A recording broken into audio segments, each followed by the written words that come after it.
Hi, this is Alan Shay with Art Society, and we're here on the third day of the Monsterpalooza convention here in Pasadena. And we actually have our co-host here with us, Kyle, and he's going to be working with me today to introduce you to some of the stars, celebrities, fans, and whomever we can come across today. So I'm going to pass the mic over to Kyle, and he's going to go ahead and take over. There you go, Kyle. Thank you, Alan.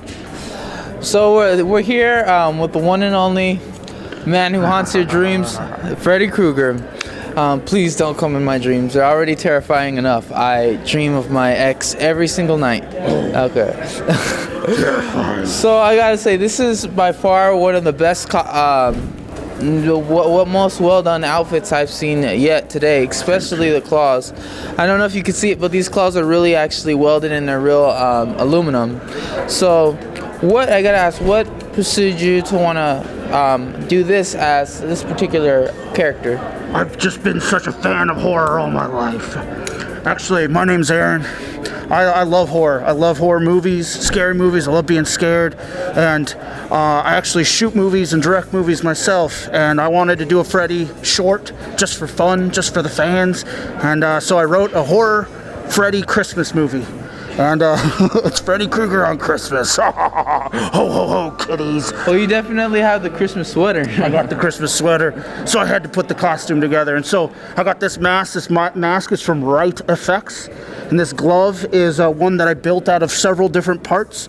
The glove comes from rubies, the metal part. And so then you did this yourself, you didn't buy it? Well, I bought the metal part, and I bought the glove, and I painted it and put it together and painted the weathering to make it look better than it originally did, because this originally looked kind of different and kind of cheap. It looked like too new. Yeah, and then the glove I bought from online and cut the pieces myself, and then bought rivets to affix it, because the glove is very important, you know. You got to have the right kind of clasp. Yeah, I mean, the glove is as much as a main character as Freddy is. Huge, so you have to find the right part. And then finding the sweater was hard. You got to find the right kind of sweater, because you know, it's hard to find a real high quality, real knit sweater. And then you got to get the hat, because the hat makes it all. Yeah, definitely. Well, you know, I gotta say, his best costume. What was your name again? My name's Aaron McLean, and today I'm being Freddy. And this is my first time at Monsterpalooza. It's your first time? I didn't get in yesterday. The line was all the way around the block. Oh, are you enjoying it so far? This is amazing. This is the best. I will be back every year, maybe as Freddy, maybe as somebody else. But this has been Freddy's the only way to go, though. I appreciate that. All right, well, thank you.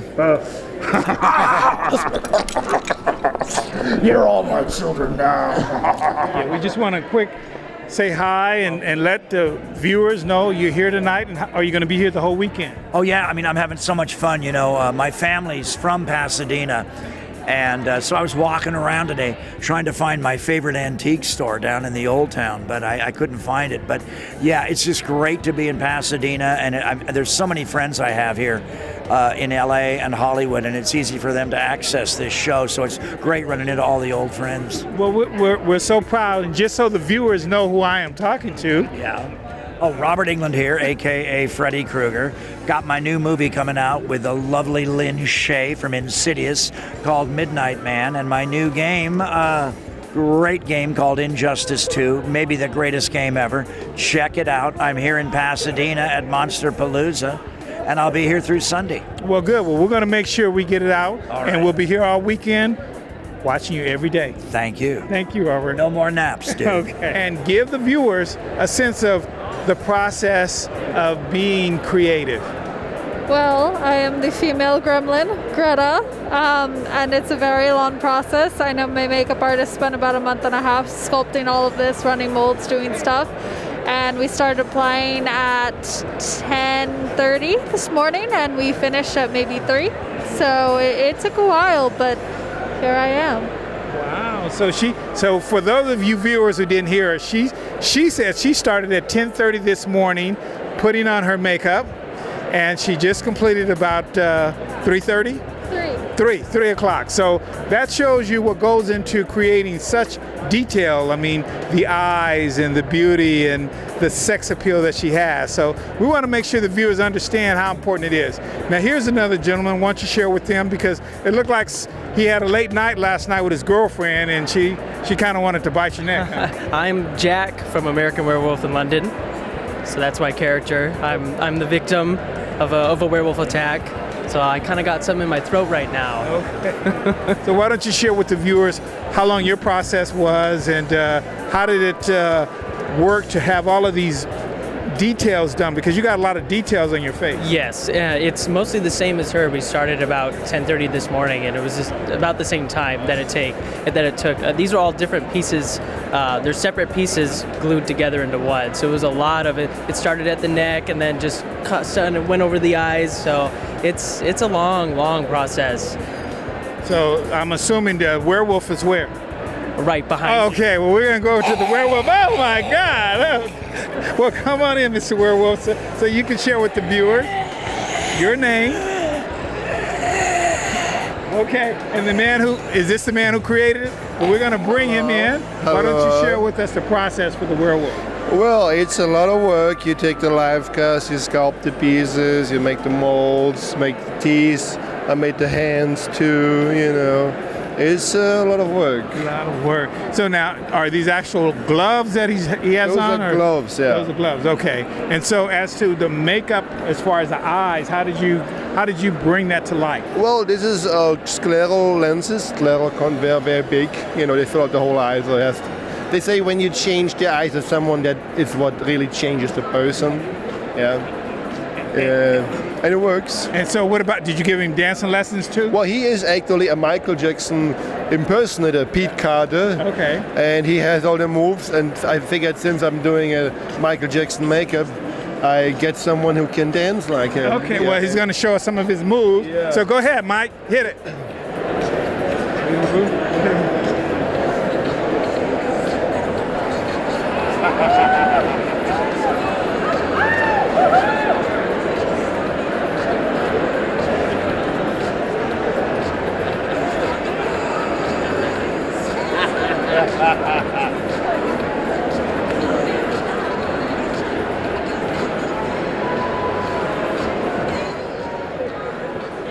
Wow, well, let's give him an applause, everybody. Wow, we got a show over here. So we would love to thank Cinema Make. You are really interesting. The devil. You remind me of Linda Blair in The Exorcist. Can you be her sister? Or? Timmy, why you do this to me? Timmy. Which one? Or Chucky's sister? I am no one. I am no one. And what about you? Are you his guardian angel? No, I'm here to take him away. You're here to Her. Oh, take her away. Oh, what? Let's see. What do you have there? Wait a minute. Oh, okay. Well, thank you so much. Hello, I'm Kyle Sanford, and I'm here at Monsterpalooza. We're interviewing. We have hundreds of monsters, goblins, ghouls, anything you could think of. Right now, I'm in front of the 3D monster movie they're showing right now. It's an old style, one of those, very cheesy yet great and fantastic old style monster things. I believe we have a guest we would like to interview. This is Poison Ivy. Correct me if I'm wrong, but Poison Ivy, correct? Yes, it's Poison Ivy, and I'm very dangerous, so you should really watch out. I don't even want to touch this because your balls will be infected with my poisonous venom. I've never wanted to be poisoned more in my life. Let's all die tonight then. You guys, of course, I'll stay alive, but your hair is good enough to keep him alive for a little bit, but then I'm going to have to let him go with the kiss of death. So I have to say, what about this character did you choose to do today? Why did you choose this character? Well, I'm into like making a lot of money. I'm working my ass off, so I thought, why not be green to represent what I'm going for in life? All of the things in the world. That's exactly what I'm going for. I like that. You know, it's all about the Benjamins, correct? Yes, and going green is a huge thing right now, so I just want everybody to know. I say yes to it. Do it now. Go green now. Go green or go get lost. Go home. All right. You're amazing, and I must go and kill people now. So. All right. Well, would you like to give yourself a shout out to the camera? My name is Bridget Berlin, MUA, and I body painted myself because that's what boss ladies do. Head to toe. You could drop the mic real quick if you want. Shazam. Hello. I'm here with. My name is Eric Kurland. Okay, hello Eric. And what do you tell the audience what you do here at Monsterpalooza? Sure. I run a nonprofit called 3D Space. It's the Center for Stereoscopic Photography, Art, Cinema, and Education. We're dedicated to everything that's 3D. So we come to Monsterpalooza every year and we set up a 3D theater. We show clips from classic 3D movies from the 1950s and the 1960s, all the way up through more contemporary 3D content.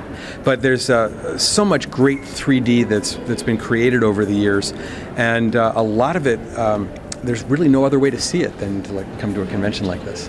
Absolutely, and you know, you just get a couple of your friends, you know, get in some crazy costumes, and that's a good day. Oh yeah. There's a lot of fun happening here. Yeah. So tell me, what got you into all this? Like originally, when you first started. Well, okay, I guess you could call me a monster kid. You know, when I was a little kid, every Saturday afternoon on TV there'd be the creature double feature. And that's how I spent my Saturday afternoons, watching monster movies. I got into 3D when I was a kid too, through Viewmasters. You might remember the Viewmasters, where you put like a reel in it and you click it and see 3D pictures. Yeah. So I had one of those, and at some point I discovered there were 3D movies, and you know, some of them are 3D monster movies. So kind of put those two things that I love together, and I bring that here to Monsterpalooza. Oh, that's great. You know, I love, you know, that. I love anybody who follows their passions, and you know, and I notice it always starts with something that you just love doing as a small child. That, you know, those are the great, you know, Disney. Like for example, Walt Disney, he loved to draw little cartoons and you know, see how big that went. So tell how long have you been doing this for? Well, let's see. I've been working in 3D for I guess about 15 years now. I was doing 3D when people were saying, why are you doing 3D? Before it got cool again. And then 3D kind of made a comeback in 2009 when Avatar came out. And then it all changed. Oh, how do you do 3D? So I've been working pretty steadily in 3D production and 3D exhibition. In 2014, I started the nonprofit so that we can actually educate the public all about how 3D works, the history of it, and how it's used as an artistic tool. Okay, that's one. Hello, I'm Kyle Sanford here at Monsterpalooza 2017, and I'm here with Ivana Cadaver. So tell us, what do you do? Well, I have a television show called Macabre Theater, and I host it with Butch Patrick, Eddie Munster from the Addams. It's very funny, I just said the Addams Family because Lisa Loring is right over there, and she's Wednesday Addams from the Addams Family. So, you know, sometimes I get them confused. Anyway, we host and feature independent horror movies as well as the classics. Oh, wow. Yeah, so we've done about 55 shows, and it's now airing on U2 America, the U2 America network, which is in 211 markets across the country, and it's doing really, really well. It's the first social interactive network, so it's like cable and broadcast meets social media. And social media is huge now, right? Yeah, that's great. You know, I like that you're really connecting with your fans. Yeah. And, you know, your fans will always be able to know what you're up to. Right. That's what I really like that about social media. And anybody who's trying to, you know, get their own projects out there, you know, that's a great way for them to learn from the best. You know, Thank you. So tell us how can your fans get more involved with you guys have an online store to buy your Yeah, well, actually, we have a great, the network has created what's called the YTA Club. So the YTA Club, my show airs every Saturday night at 10 p.m. Eastern Standard Time on U2 America. If the fans want to, if they want to be more engaged and get more of Ivana Cadaver, they're going to go ahead and go to the ytaclub.com. And that's where you can get all the behind the scenes, like you and I are doing today, You can get all the behind the scenes action, and I've done all kinds of interviews with all producers, directors, celebrities over the years. You name it, John Landis, Ray Bradbury, all the way to Jennifer Tilly and current Christopher Allen Nelson that just won the Oscar for Best Makeup for Suicide Squad. So there's just yeah. So there's just tons and tons of interviews behind the scenes on the ytaclub.com, and for a 30-day free trial, all you have to do is enter the code on the bottom, Ivana. So it's IVONNA. But I wanted to really talk about the reason that I'm here at Monsterpalooza this year. Monsterpalooza is by far the best monster convention in the world. It really, really is, and I truly mean that from the heart. I called Eliot Brodsky and asked if we could kind of partner up to do a giveaway and do a huge giveaway for my network, U2 America. And I said, why don't we team up, and I'll fly, some winners in, and I'll put them up in a great hotel, bring them to Monsterpalooza, have Todd Tucker, 6-time Oscar Award winner Todd Tucker, do their makeup and in one of those big theaters that you've got. And so we just kind of talked about it, and we decided to do it.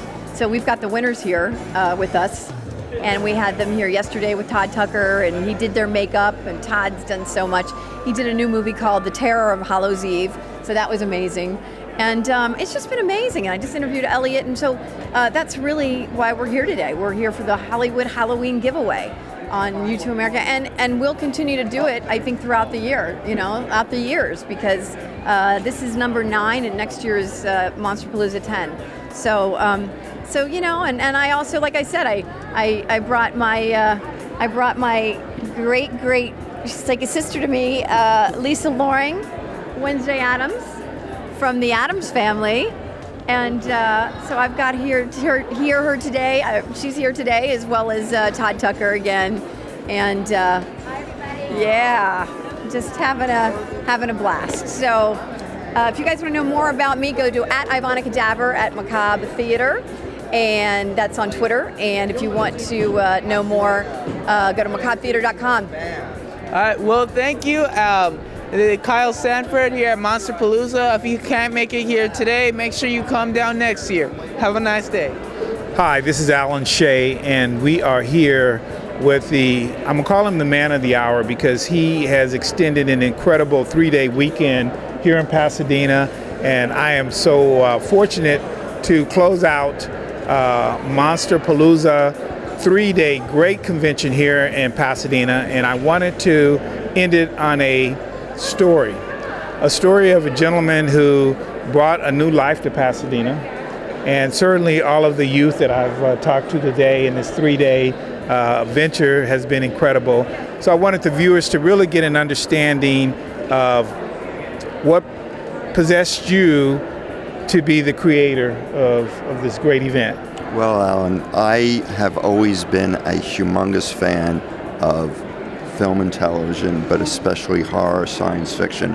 I grew up watching these films from the 30s, the 40s, the 50s, the classic horror phase where you had Universal Studio at its peak of popularity with such films as Dracula, Frankenstein, The Wolfman, and those films actually saved that studio. And as a young boy, I was always entertained by television and the films of the past, and looked forward to seeing these films because I just found them so imaginative.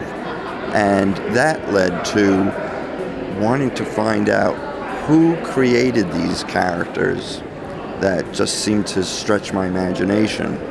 And not only did I learn about the Carlo family, the Cheney family, the Lugosi family, I also investigated at a young age who created these unbelievable character makeups. And the gentleman's name was Jack Pierce.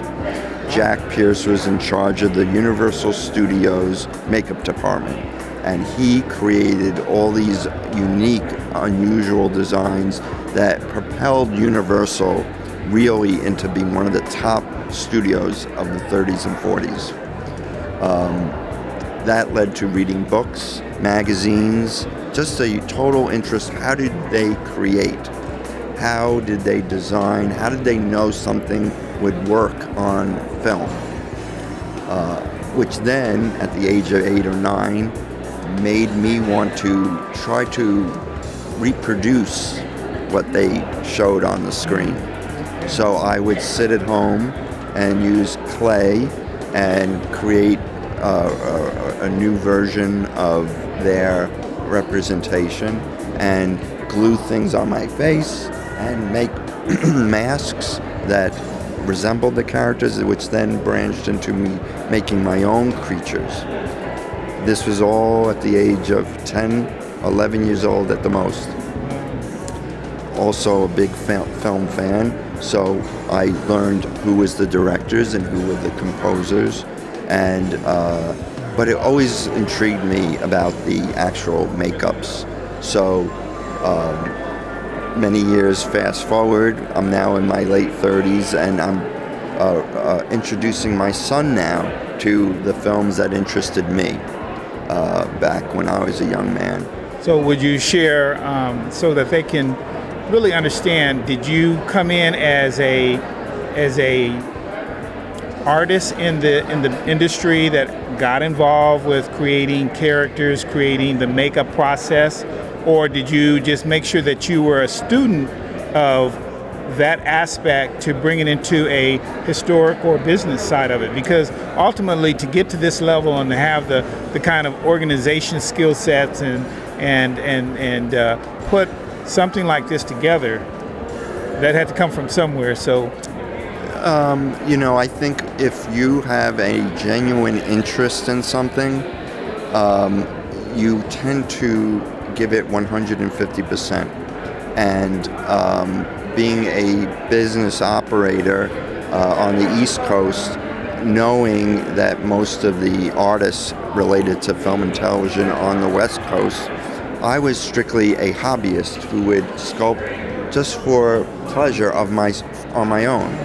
And I wondered, are there other people who are interested in the behind-the-scenes makeup processes?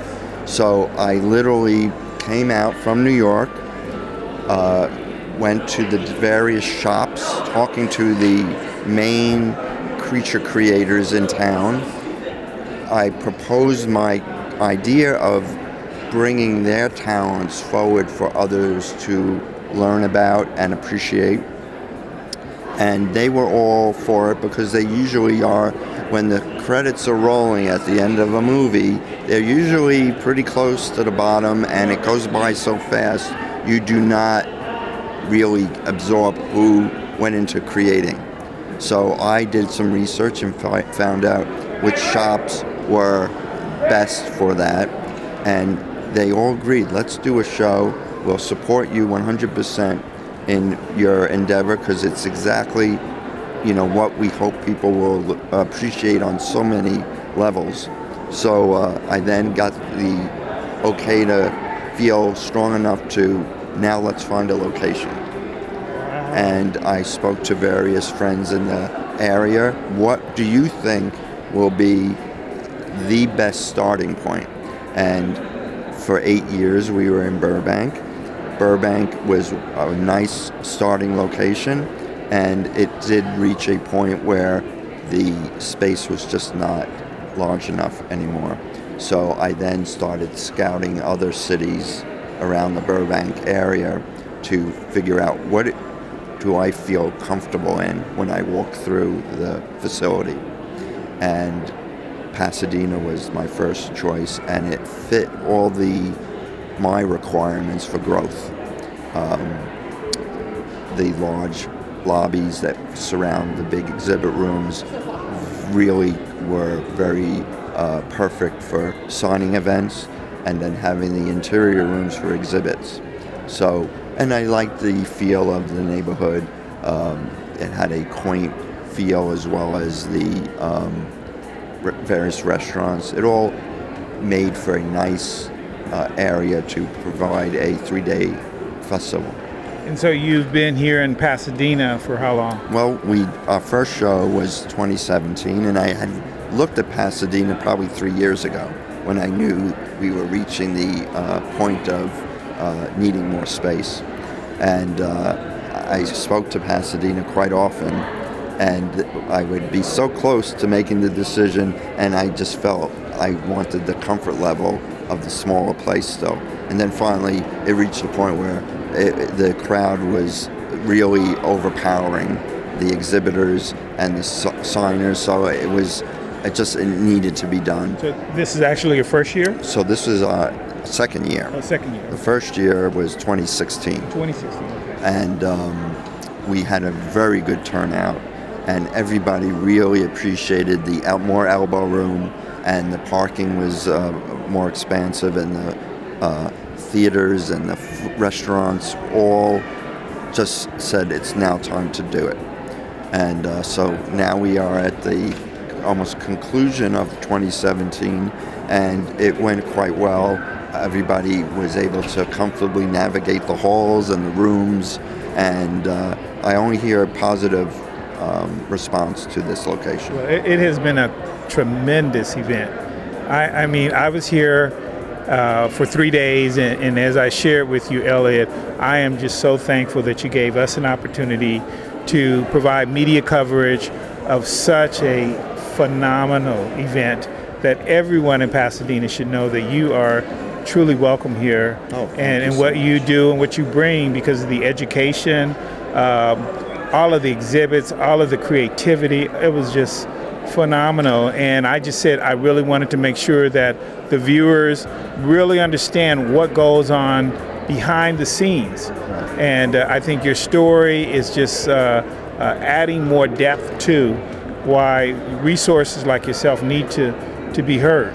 Well, thank you, and I appreciate your time. And definitely. I hope you had a great time visiting us. Unbelievable. But last but not least, so our viewers can know, now that you have a tremendous following, because I would expect you had how many attendees would you estimate? I can't really say, because we're still 3/4 through.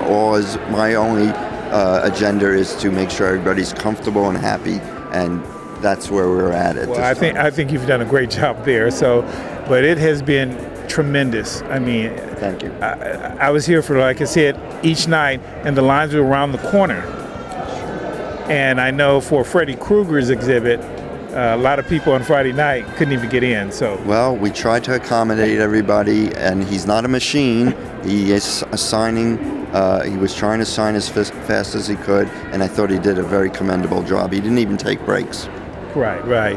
So I just want everybody to know, the viewers to know, that Eliot has done a tremendous job in organizing this, and I take my hat off, and I look forward to 2018. Thank you Eliot. much. Thank you, Alan.